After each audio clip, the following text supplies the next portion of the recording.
Bismillahirrahmanirrahim. Al-Mukarram Bapak Sugiman SAG SPD selaku Kepala Sekolah SD Al-Islam di Gebang Surakarta, Al-Mukarram Bapak Ibu Guru serta karyawan SD Al-Islam di Gebang Surakarta, dan anak-anakku yang saya sayangi dan saya banggakan. Assalamualaikum warahmatullahi wabarakatuh. Alhamdulillahilladzi arsala rasulahu bil huda wa dinil haq liyudhhirahu 'ala dini kulli walau karihal musyrikun. Asyhadu an la ilaha illallah wahdahu la syarikalah wa asyhadu anna Muhammadan 'abduhu wa rasuluh. Allahumma sholli 'ala nabiyyina Muhammad wa 'ala alihi wa sahbihi wa man tabi'ahum bi ihsanin ila yaumiddin. Amma ba'd. Alhamdulillah, segala puji syukur bagi Allah Subhanahu wa taala yang telah memberikan kita nikmat iman dan Islam sehingga kita bisa berkumpul di sini dengan keadaan yang sehat dan kita bisa merasakan bulan Ramadan yang penuh berkah ini. Dan semoga kita dipertemukan Allah dengan bulan Ramadan di tahun-tahun yang akan datang. Amin amin ya rabbal alamin. Anak-anakku yang saya sayangi dan saya banggakan, pada kesempatan kali ini Bu Guru akan mengajak anak-anak untuk mengambil suatu hikmah dalam sebuah surah, yang mana surah ini adalah satu-satunya surah yang menyebut nama musuh Nabi Muhammad. Siapa itu? Apakah anak-anak tahu? Nah, surah ini adalah surah Al-Lahab ayat 1-5. Tebak siapa nama musuh Nabi Muhammad? Bu Guru akan membacakan surah Al-Lahab ayat 1-5 dan terjemahnya. A'udzubillahi minasyaitonirrajim. Bismillahirrahmanirrahim. Tabbat yada abi lahabi wa tab. Binasalah kedua tangan Abu Lahab dan benar-benar binasa dia. Ma'agna anhu maluhu wa ma kasab. Tidaklah berguna harta baginya dan apa yang ia usahakannya. Sayasla narun dzata lahab. Kelak dia akan masuk ke dalam neraka. Wa imra'atuhu hammalatal hatab. Begitu pula dengan istrinya pembawa kayu bakar. Fi jidha hablum min masad. Di lehernya ada tali dari serabut yang dipintal. Setelah Bu Guru bacakan surah Al-Lahab ayat 1-5, apakah anak-anak sudah tahu siapa nama musuh Nabi Muhammad? Iya, betul, dia adalah Abu Lahab. Sebelum Bu Guru jelaskan siapa sebenarnya Abu Lahab, Bu Guru akan sedikit cerita tentang sebab turunnya surah Al-Lahab ayat 1-5. Pada suatu hari, Nabi Muhammad menaiki bukit Sofa dan mengumpulkan seluruh kaum Quraisy. Pada saat itulah seluruh kaum Quraisy berkumpul. Begitu juga dengan Abu Lahab.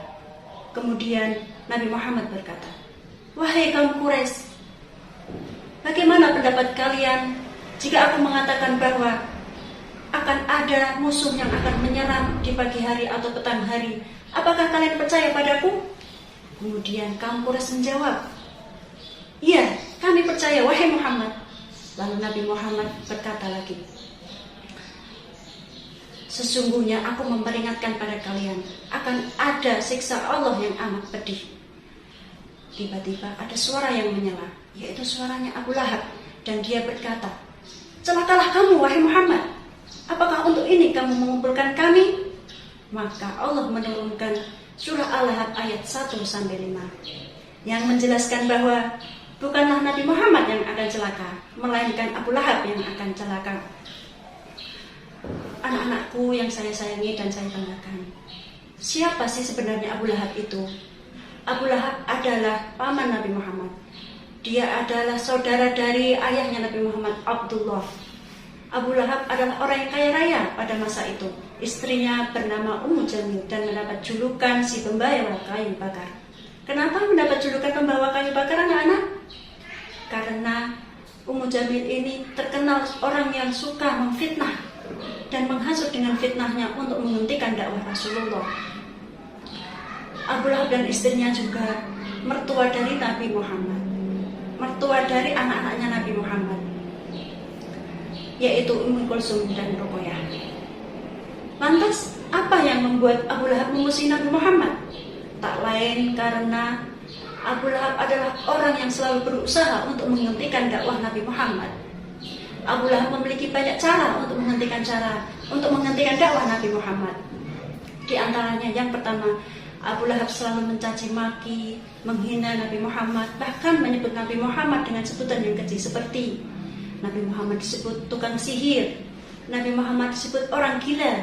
Bahkan Nabi Muhammad disebut pembawa ajaran-ajaran sesat. Yang kedua, Abu Lahab menyuruh anaknya Nabi Muhammad. Yang kedua, Abu Lahab menyuruh anak-anaknya untuk menceraikan anak-anaknya Nabi Muhammad agar anaknya Nabi Muhammad bersedih dan Nabi Muhammad menghentikan dakwahnya. Dan yang ketiga, Abu Lahab turut serta ikut merencanakan dalam pembunuhan Nabi Muhammad yang dilakukan oleh para pembesar kaum Quraisy. Namun semua itu gagal, karena sesungguhnya sebaik-baik pembuat rencana adalah Allah Subhanahu wa Ta'ala. Anak-anakku yang saya sayangi dan saya banggakan, pelajaran apa yang bisa kita ambil dari kisah Abu Lahab? Yang pertama yaitu, janganlah kita selalu berusaha untuk menghentikan dakwah seseorang untuk mengajarkan ajaran Islam. Yang kedua, apabila kita memiliki harta, gunakanlah untuk perbuatan yang baik. Jangan digunakan untuk yang perbuatan jelek, karena itu akan sia-sia dan bisa mendatangkan siksa Allah Subhanahu wa Ta'ala. Terakhir, pesan Bu Guru pada anak-anak dan untuk Bu Guru sendiri, supaya kita menjadi orang yang selalu bertakwa, agar kita terhindar dari perbuatan tercela yang bisa mendatangkan siksa Allah Subhanahu wa Ta'ala. Mungkin hanya itu yang bisa Bu Guru sampaikan.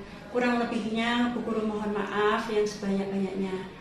Astagfirullah min qaulin bila amalin. Wassalamualaikum warahmatullahi wabarakatuh.